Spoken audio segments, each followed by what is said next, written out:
Voici les photos qui accusent des manifestants portant une chasuble aux couleurs de la CGT qui décèlent des pavés pour ensuite les jeter sur les forces de l'ordre. Au Conseil des ministres, François Hollande va plus loin dans la menace. Les manifestations seront interdites si les biens et les personnes sont menacés. Moi, monsieur Cazeneuve, monsieur Valls, monsieur Hollande, je suis incapable d'assurer la sécurité dans mon pays. Eh bien, j'interdis les manifestations contre les lois néfastes, j'interdis les meetings politiques. Et quoi, j'interdirai demain les élections? Comment j'aurais pu imaginer qu'un gouvernement qui se dit de gauche puisse un jour interdire une manifestation de la sorte? Le seul droit que nous avons dans une république, quand nous voulons changer, c'est le droit de manifester autant qu'il est nécessaire.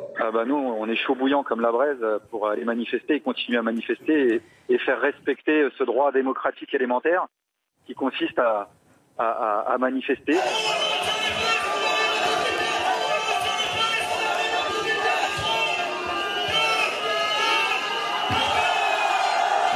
On tourne et puis voilà, on est là. Le fait, c'est d'être présent surtout et puis de montrer notre détermination à faire que cette loi cesse. La France serait au bord de la guerre civile et la prédiction est signée du patron de la Direction générale de la sécurité intérieure, Patrick Calvar.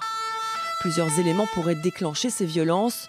D'abord, un nouvel attentat terroriste. Des citoyens pourraient estimer que les services de renseignement et de sécurité ont failli et décideraient donc d'agir seuls et de traquer ceux qu'ils considèrent comme des terroristes. Le 13 novembre, 4 militaires étaient présents aux alentours du Bataclan. Ils n'ont pas pu intervenir. Ils avaient pourtant proposé leur service aux policiers de la BAC, alors en sous-effectif. La théorie de complot, vous savez, tellement se développe dans le monde arabe et musulman. S'il y a une chèvre, elle tombe quelque part, c'est les Juifs derrière ça. J'ai dit que nous étions en guerre, que cette guerre allait être l'affaire d'une génération, ça allait être long. Aujourd'hui, l'un des meilleurs spécialistes de la radicalisation dans notre pays, Farhat Kashkourkavan, dit qu'il faudra 10 à 20 ans pour éradiquer cette menace permanente. D'autres innocents perdront leur vie. C'est très difficile à dire. Vous dites toutes les guerres qui existent maintenant, c'est Israël et les Juifs derrière ça. J'ai dit dans ce cas-là, arrêtez d'adorer Dieu, adorez Israël. Déversement à l'État islamique pour continuer à faire fonctionner son usine en Syrie. C'est selon nos confrères du Monde la troublante pratique à laquelle se serait livré le groupe français Lafarge, numéro 1 mondial du ciment. Il a salué les printemps arabes, mais soutenu les frères musulmans. Il s'est engagé dans la coalition contre Daesh, mais ses rapports aux djihadistes sont longtemps restés ambigus. Adhérer à l'Union européenne ou devenir le nouveau sultan ottoman. Difficile de s'y retrouver dans la politique étrangère de Recep Tayyip Erdogan. Les preuves récoltées par nos forces de sécurité indiquent que cette attaque terroriste a été réalisée par Daesh. Il est 22 h mardi, l'aéroport international d'Istanbul est rempli de touristes. 3 terroristes arrivent sur les lieux à bord d'un taxi. Ils entrent alors dans le terminal des vols internationaux et ouvrent le feu sur la foule à l'aide d'une kalachnikov. Ces images, extraites de la vidéosurveillance de l'aéroport, sont saisissantes. On découvre la violence de la déflagration. Comment pouvez-vous dire qu'il n'y a pas de problème de sécurité alors que, de toute évidence, l'attaque a eu lieu dans l'enceinte même de l'aéroport? C'est comme ce qui s'est passé en Belgique. En Belgique, l'attentat a eu lieu dans la zone ouverte.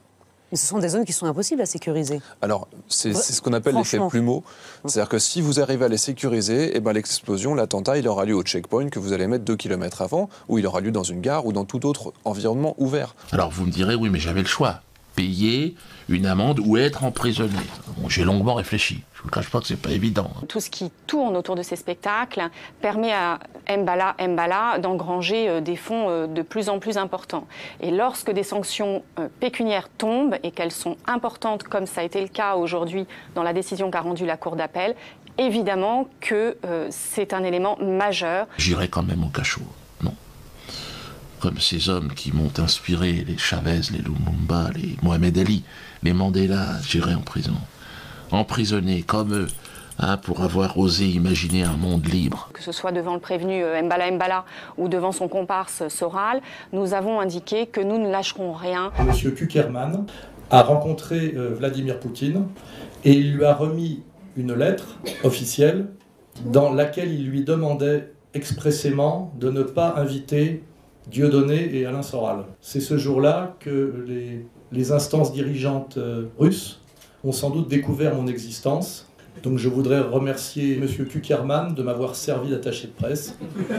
Selon une étude de santé publique, la pollution due aux particules fines serait responsable du décès de 48 000 personnes chaque année. Pour une personne de 30 ans vivant dans une ville polluée, cette perte d'espérance de vie peut être supérieure à 2 ans. Cela fait 36 ans que le docteur Sergent exerce ici. Et lorsqu'il a annoncé son départ à la retraite, tous ont eu la même réaction. C'est une catastrophe pour notre village, c'est une catastrophe pour nous-mêmes, parce qu'on ne sait plus où aller. Dans toutes les communes de France, il y a urgence.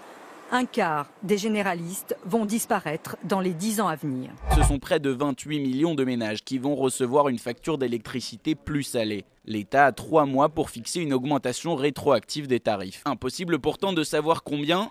Et pour cause, le Conseil d'État pourrait invalider le gel de la hausse des prix pour d'autres périodes. L'embellie de ces 2 derniers mois ne s'est pas confirmée. En mai, le nombre de demandeurs d'emploi est reparti à la hausse.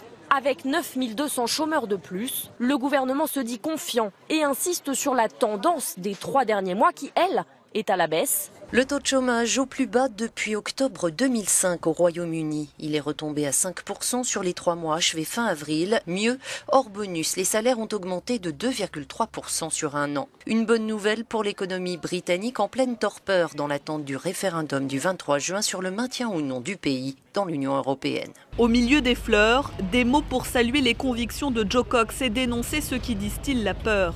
Ayoub habite ici à Birstall. Le choc l'a conforté dans ses convictions non au Brexit. L'agresseur Thomas Mer, 52 ans, est décrit comme un solitaire. Il aurait crié Britain First, le Royaume-Uni d'abord, du nom d'un parti d'extrême droite qui nie toute implication dans cette attaque. Est-ce que vous avez, au Front National, une part de responsabilité ? C'est une plaisanterie. Non. La police aurait retrouvé à son domicile de la littérature et des symboles nazis. Les enquêteurs, en revanche, n'ont pas confirmé que le suspect aurait crié Britain First au moment de l'attaque. Les sondages sont unanimes. L'europhobie augmente avec l'âge et diminue plus le niveau d'études est élevé. 75% des 18-24 ans ont voté pour le maintien dans l'Union, tout comme la majorité des 25-49 ans. Pourtant, les jeunes sont aussi ceux qui se sont le plus abstenus d'aller voter. C'est une victoire pour les gens ordinaires, pour les gens honnêtes. C'est une victoire contre les banques, contre les multinationales, contre les grands partis politiques. Et je suis fier de tous ces gens qui ont eu le courage, malgré toutes les menaces, de faire front et de faire le bon choix. Ce qui se joue, c'est la dilution de l'Europe au risque du repli, ou la réaffirmation de son existence au prix de changements profonds. Quand j'entends la réponse de François Hollande à ce rejet de l'Union européenne qui est de dire « taisez-vous, il y aura encore plus d'Union européenne ». J'ai l'impression d'entendre l'adage à l'époque qui disait que si l'URSS n'avait pas marché, c'est parce qu'il n'y avait pas assez de communisme. Nous, médias comme vous, élus, on n'arrive pas à faire passer visiblement cette idée que l'Europe apporte quelque chose. Alors concrètement, qu'est-ce qu'il faut changer ? Il y a un vrai mea culpa à avoir. J'ai bien compris que certains souhaitent que le divorce soit le plus douloureux possible pour que d'autres peuples n'aient pas l'idée peut-être de prendre le même chemin que les Britanniques. Ça s'appelle la stratégie du chaos et je pense qu'ils chercheront à la mettre en œuvre, mais s'ils la mettent en œuvre, eh bien ils créeront un fossé encore plus grand entre les peuples et l'Union européenne. La veille du résultat, Bernard-Henri Lévy avait tweeté « Défaite probable du Brexit, des routes donc, des souverainistes, des xénophobes, des racistes restent maintenant à refonder l'Europe ». Le lendemain... Victoire des rebelles analphabètes et des néo-nationalistes à sueur froide et front de bœuf. Oui, c'est-à-dire que les choix et les goûts de Bernard-Henri Lévy sont toujours en exacte opposition aux choix, aux goûts et aux intérêts des peuples. Eh bien oui, il y a des choses en démocratie qui sont irréversibles, ça s'appelle le progrès.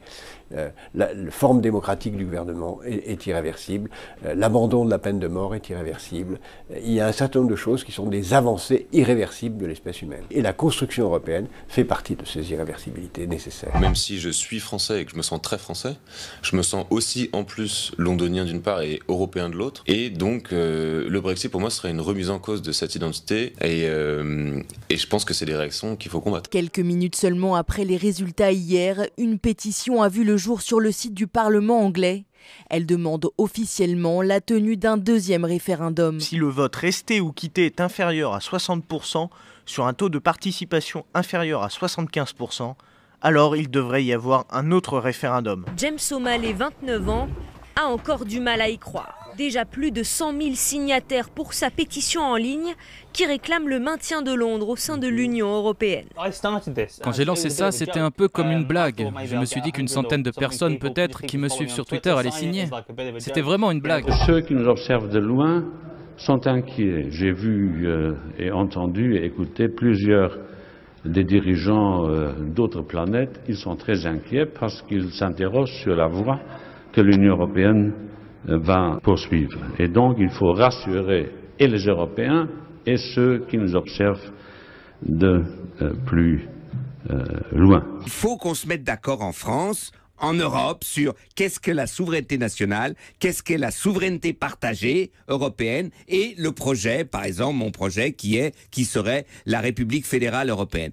Pour cela, il faut innover. Et moi, je dis, arrêtons de parler pour l'instant de référendum, ça n'a aucun sens. Nous avons des élections européennes. Bruxelles doit écouter la voix des peuples. C'est la leçon la plus importante de ce référendum. Les relations entre Viktor Orban et Bruxelles se sont refroidies avec la crise migratoire. Le Parlement européen a même menacé de sanctions le Premier ministre hongrois pour ses provocations répétées sur les migrants et ses dérives autoritaires. L'Europe, un continent paradisiaque menacé par une vague migratoire sans précédent. Des centaines de milliers de personnes arrivent d'Afghanistan, Iran, Érythrée, Irak, Soudan, Syrie. Pour faire face, l'Europe a fait appel aux meilleurs. On protège les frontières de l'Europe par tous les moyens, c'est ça notre mission. Pour la première fois, des caméras ont pu suivre Johnny au quotidien, plongé au cœur de l'action de ces hommes surentraînés. L'Europe a des valeurs, il faut les protéger. Vous regardez Johnny Hunter, chasseur de migrants.